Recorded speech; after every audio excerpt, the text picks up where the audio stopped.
Assalamualaikum warahmatullahi wabarakatuh. Perkenalkan, nama saya Febriana Eka Putri, NPM 0319040082, jurusan PGSD. Langsung saja saya akan menjelaskan tentang materi penelitian pendidikan. Makna penelitian pendidikan adalah penelitian dapat diartikan sebagai upaya atau cara kerja yang sistematik untuk menjawab permasalahan atau pertanyaan dengan jalan mengumpulkan data dan merumuskan generalisasi berdasarkan data tersebut. Yang kedua, masalah penelitian pendidikan. Ungkapan yang sering muncul dalam penelitian adalah no problem atau no research. Ungkapan ini menunjukkan tentang pentingnya posisi masalah dalam suatu penelitian. Yang menjadi persoalan adalah apakah masalah itu. Untuk menjawab pertanyaan tersebut, berikut dikemukakan indikator-indikatornya. Yang pertama, apabila suatu peristiwa atau fenomena yang terjadi menimbulkan keraguan atau ketidakpastian. Yang kedua, apabila terjadi kesenjangan antara harapan, contohnya seperti sesuatu yang diinginkan yang bersifat dosolen tentang suatu dengan kenyataan. Yang ketiga, apabila cara-cara berpikir yang berbeda menghasilkan kesimpulan-kesimpulan yang berlawanan. Yang keempat, apabila terjadi peristiwa-peristiwa yang mengancam seperti epidemik, banjir, longsor, dekandensin,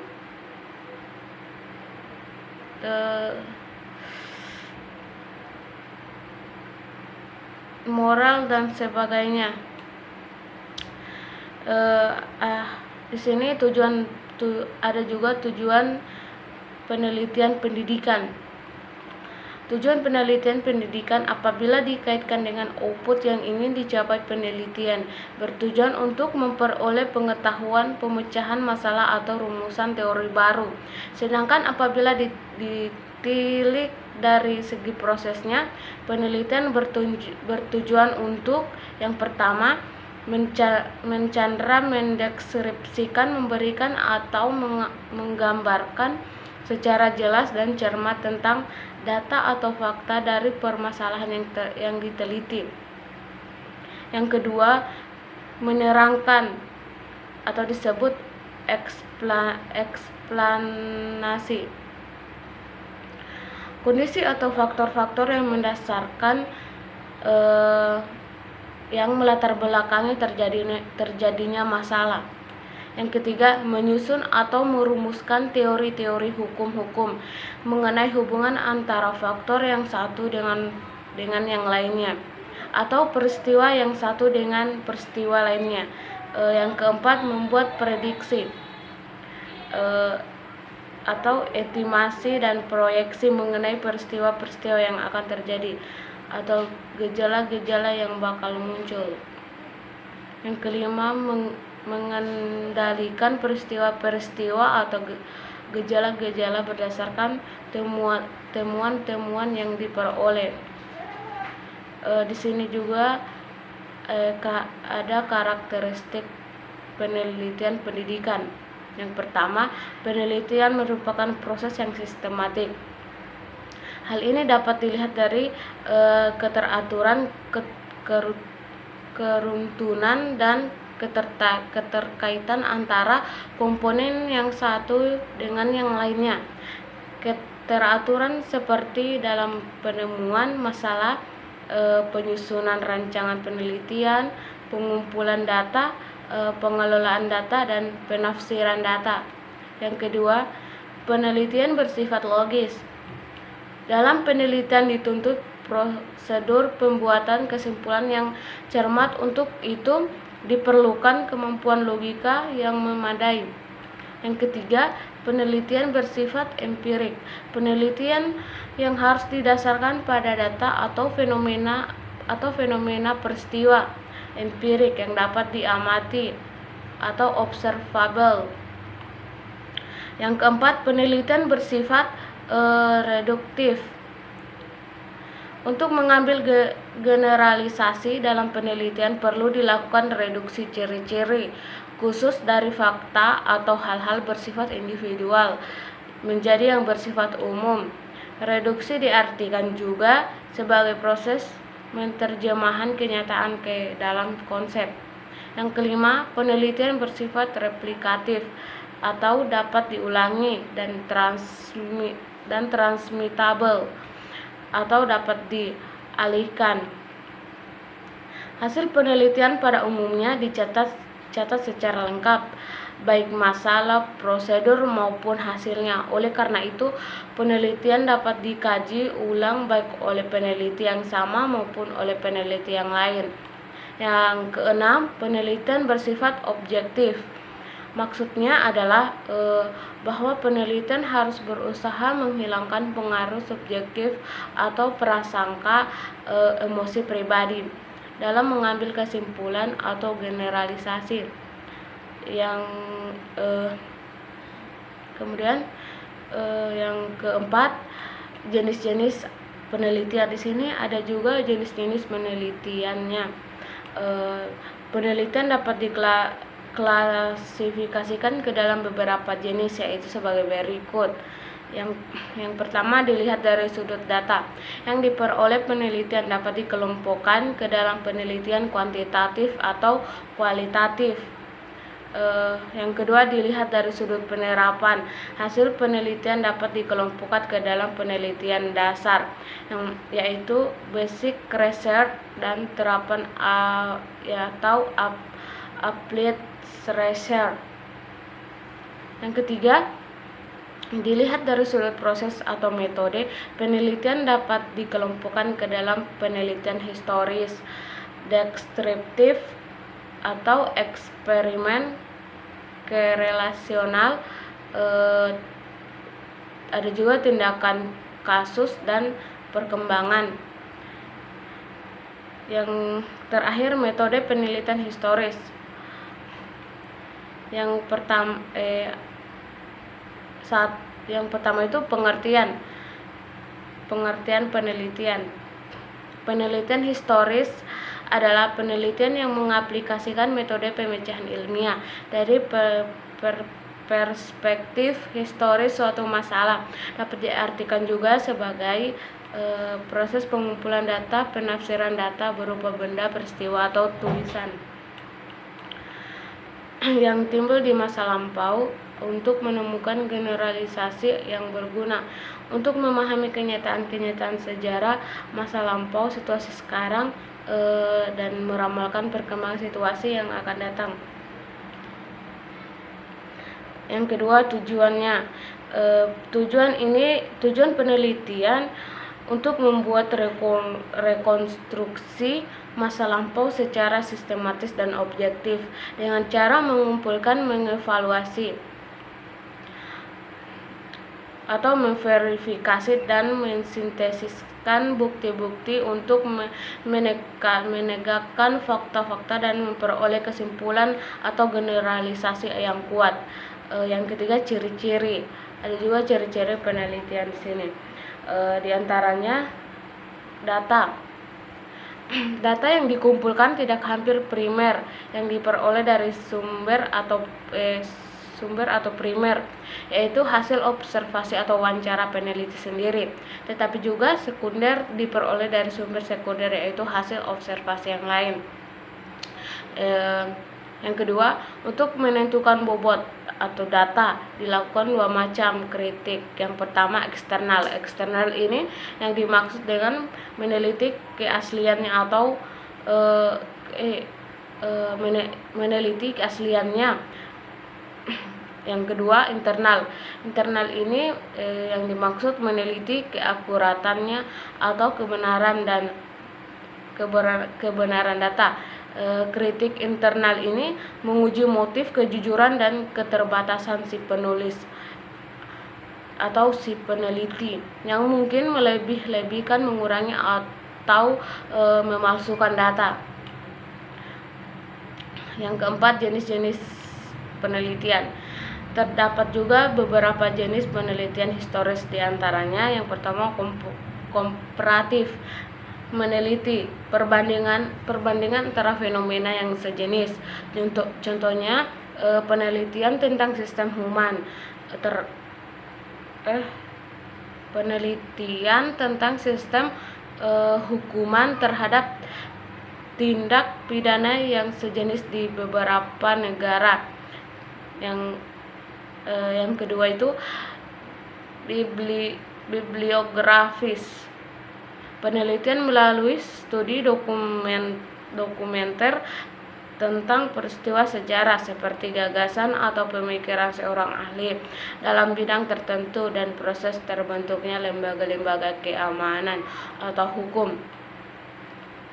Yang ketiga, biografis, penelitian tentang riwayat hidup seseorang sebagai pelaku sejarah yang berpengaruh terhadap perubahan kehidupan masyarakat baik positif ataupun negatif. Yang kelima, ada juga langkah-langkah penelitian. Untuk melakukan penelitian historis dapat ditempuh langkah-langkah. Yang pertama itu merumuskan masalah, yang kedua merumuskan tujuan penelitian, ketiga mengumpulkan data maupun primer dan sekunder, yang keempat mengevaluasi data dengan menggunakan kritik eksternal dan internal, yang kelima membuat generalisasi. Ada juga metode penelitian deskriptif.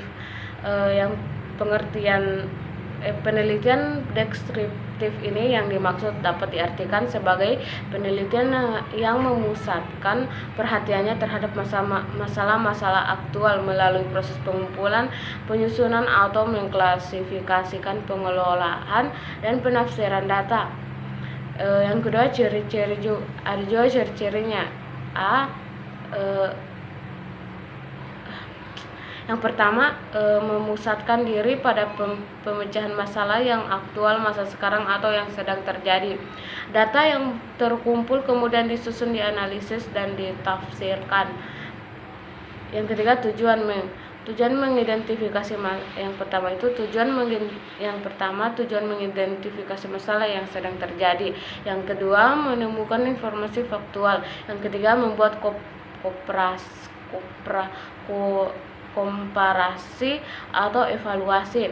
Yang keempat, mengetahui apa yang dikerjakan orang lain dalam menangani masalah atau situasi yang sama agar dapat belajar untuk kepentingan pembuat rencana, dapat belajar untuk kepentingan pembuatan rencana dan pengambilan keputusan di masa depan. Yang keempat, ada juga jenis-jenis. Yang pertama itu survei.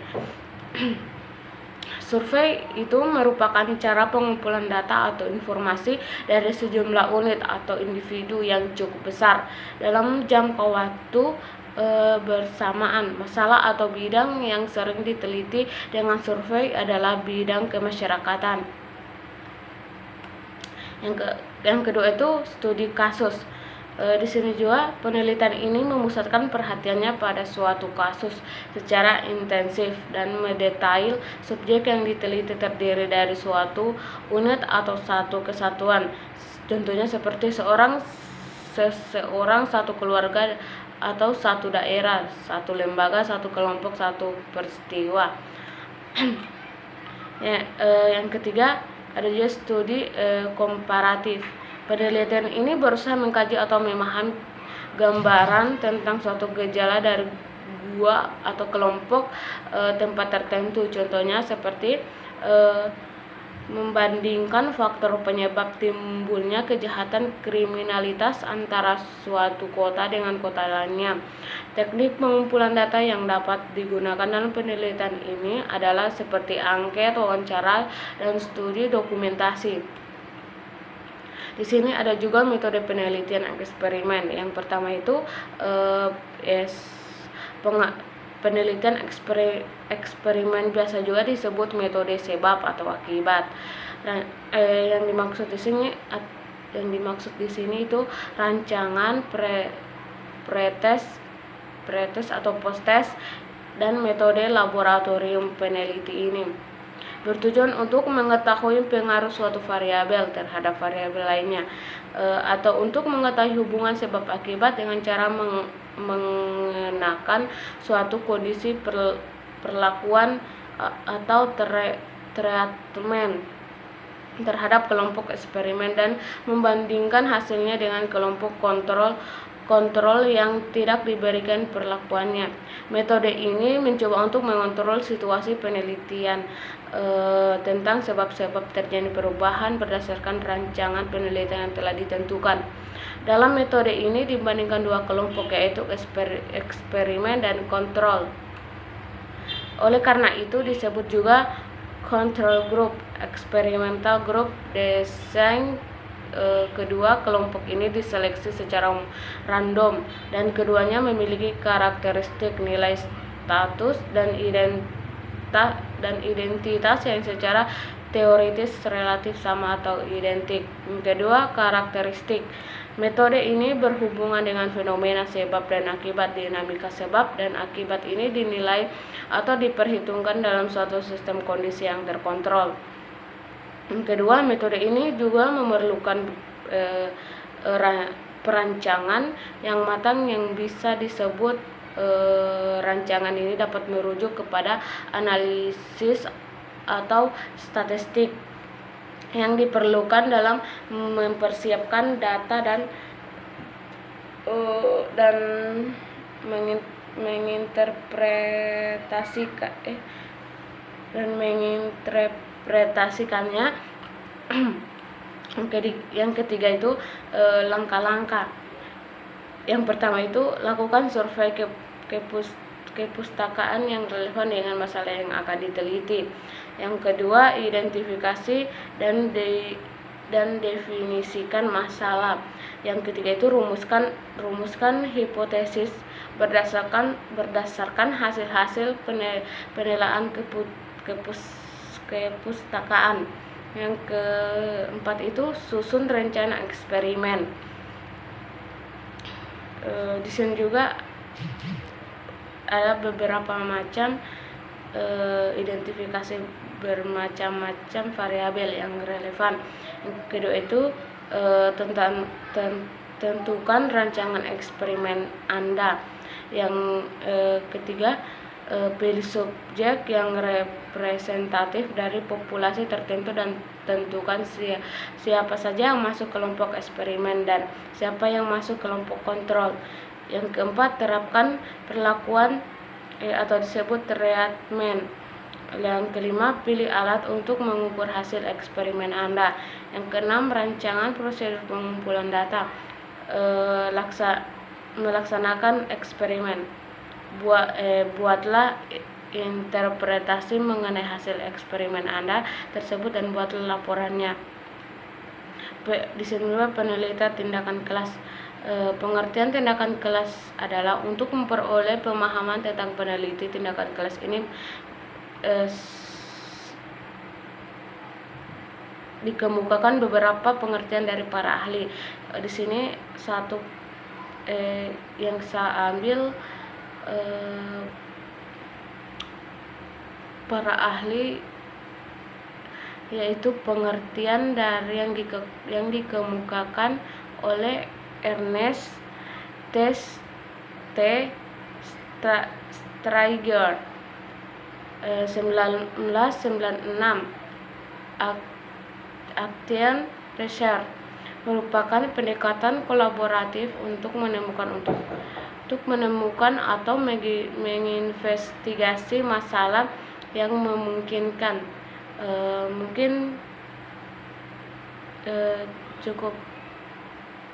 sudah cukup penjelasan dari saya. Lebih dan kurangnya mohon dimaafkan. Wabillahi taufiq wal hidayah. Wassalamualaikum warahmatullahi wabarakatuh.